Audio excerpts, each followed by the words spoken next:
What up? If you listen to this, then you're already on your way to starting your own podcast for free. Anchor.fm makes podcasting as easy as rolling out of your bed. Build your own brand, develop your own content, take over the world at no cost to you. Your podcast will be streamed through Anchor, Spotify, Google Podcasts, Apple Podcasts, and if you're on your laptop, iTunes. If you haven't already made the move, download Anchor app now on Google Play, the Apple Store, or online at www.anchor.fm for free. Did I mention it's for free? It's your boy T. You're on the ride up. Okay, that was a big deal over the week of our discussions. Yeah, so what we did, we had a bracket challenge for Martin. Martin's played characters. Yeah, he played 9 characters in total in the show, not including Martin Payne. Right.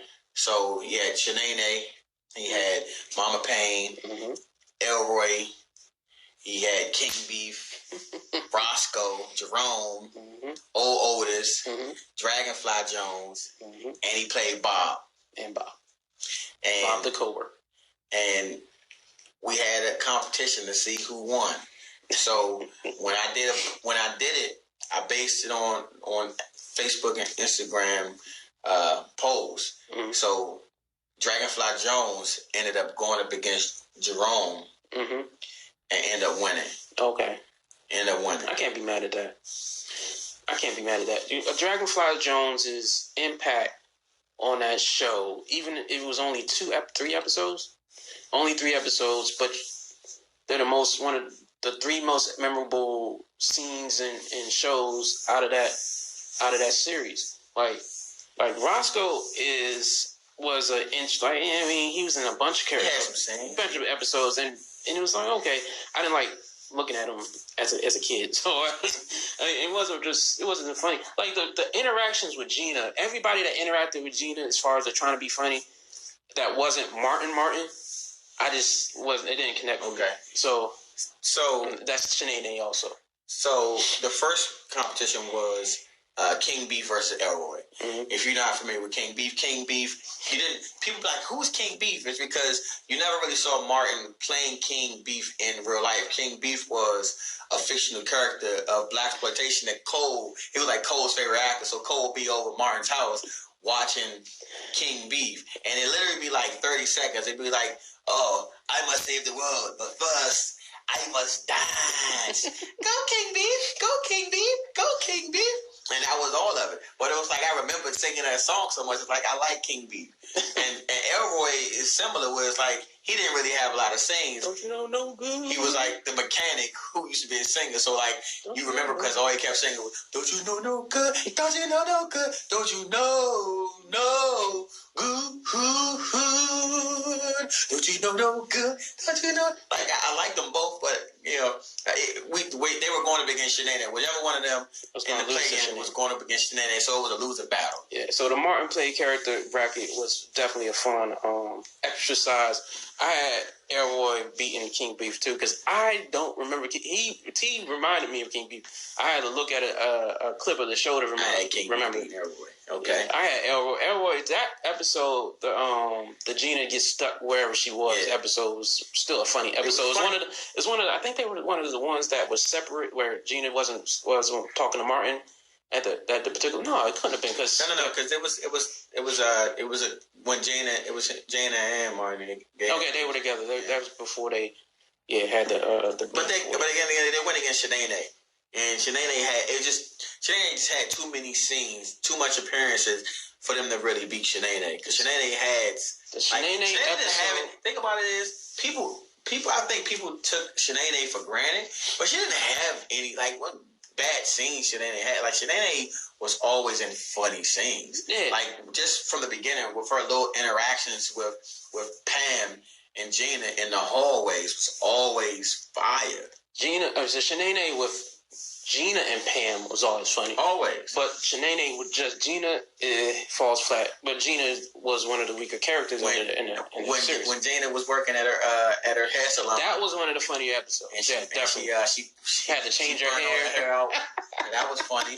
But no, I like one of my favorite Shanae scenes was when they was at the talent show when it was her and yo like go hit it, and he started. That was a good one. One of the best Shanae episodes was the Take one. Take it to the head, kid. Was the blind date with Kid? Yeah, when she was flirting with Kid. That was a great episode. Shanae was good. So then we had Jerome versus Roscoe, and of course Jerome was beating Roscoe. Yeah, that was. Then you had Mama Payne versus Bob. Everybody wasn't crazy about Mama Payne. I think they again another one where it's like she's just playing a regular esque role for a lot of times. And you just forget that she had some spot, man. Like the church scene when she was doing the flips and she bit the goddamn banister. Mm-hmm. That was a hilarious one. Like the way she should get on Gina all the time, man. The episode. This is the funniest Mama Payne episode to me was when Gina killed her bird. That was a great episode. You come on, bird. You come on, Mama Bird. I just like the fact that when she used to talk about Jana, she I take your hand and I take your hand. I take your hand and I take your hand. Like Mama Payne was good. And then Bob only had like a few scenes. This whole damn party's out of control. But that's what is good about Bob. Because just like Dragonfly Jones, there's 5 seasons of Martin. He's probably in 2 episodes, but those episodes you can't forget. This is what I had to come down to. It's like if you're not like a diehard Martin TV show fan and you just watch Martin, you might have seen Bob. If you didn't hear somebody else tell you say his name in passing, you wouldn't have known what the name of that character was. True. For a long time, you was like, "Oh, did you see Mom play the white dude?" Mm-hmm. You didn't know his name. Mm-hmm. And you had to as time went on, you found out his name was Bob. Yeah, because we've all watched these episodes probably like 50 times. So and not out of order. Then the toughest bracket was probably the oldest versus Dragonfly Jones bracket. You asshole for that one. That was a tough bracket. That was a 3 versus 6 right there. So 3 versus 6 is a tough bracket in general. So facts. I picked.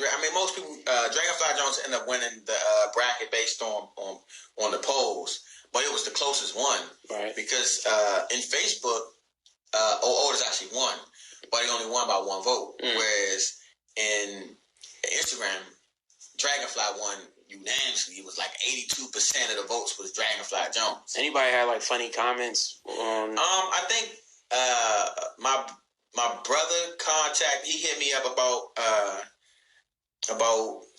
Jerome. he was talking about Jerome. He thought Jerome was the funniest person. There's a good case for Jerome. And I have Jerome. In my personal bracket, I have Jerome. The Shanae versus Jerome in that third round. In the third round, Shanae versus Jerome. When people were picking Shanae over Jerome, I had a few friends like, what do people talk about? Jerome is way funnier than Shanae. I'm like, I don't know. Jerome won the bracket, but it was like, how do you even win that one? Like, it's crazy to me. Nah, Jerome, like the Players Ball is an all-time episode. Though I said that I figured that and Jerome takes Pam out in the day. Dragonfly won, but to be honest with you, I feel like the Dragonfly beating Jerome is like your prestigious college who's always in it, got the #1 seed, getting beat by George Mason. Not necessarily George Mason. Yeah, like George Mason in a way where they got all the way to the finals and got tripped up by the new hot team type of thing. Mm-hmm. Where it's like Dragonfly didn't have a lot of scenes. Like he was like a really small character on scale, but he just stole it. He just stole the way he stole those scenes. Whereas Jerome didn't really steal because he was given more of a platform. Mm-hmm. He doesn't come off as a scene stealer as much. Mm-hmm. But he had some when he had his big show was when he had the warehouse. Like they took my gold Two-Face. Y'all get that trunk. Like all his catch sayings. the players ball. Jerome in the house. Jerome was I love Jerome, man. Jerome was a good one, man. And if I wouldn't have been surprised if Jerome would have won it all, but it was just Dragonfly, man. I think that one scene when he was by the ATM machine and he got his ass beat by Kenji and the Bama, he made a whole spectacle out of himself. And then, like I said, when he went to the ATM machine and dialed 911 on the keypad, that took the cake for everybody right there, bro. Yeah, that took the cake. Those two scenes, then him Kenji. Him trying to teach them self-defense and getting his ass whooped each time. It's one of those, like, they leave an imprint on you, Dragonfly Jones. Otis. I love Otis. Like, to me, it's Otis versus Jerome, in my personal Jerome. I think it was just good that, I think we needed Martin at the time. We definitely needed that show because because prior to that, the only thing we had on TV that was in that vein was with In Living Color and with the Wayans brothers, like, gave us In Living Color, and it went off air, and it was like, man, oh yeah, what do we got next?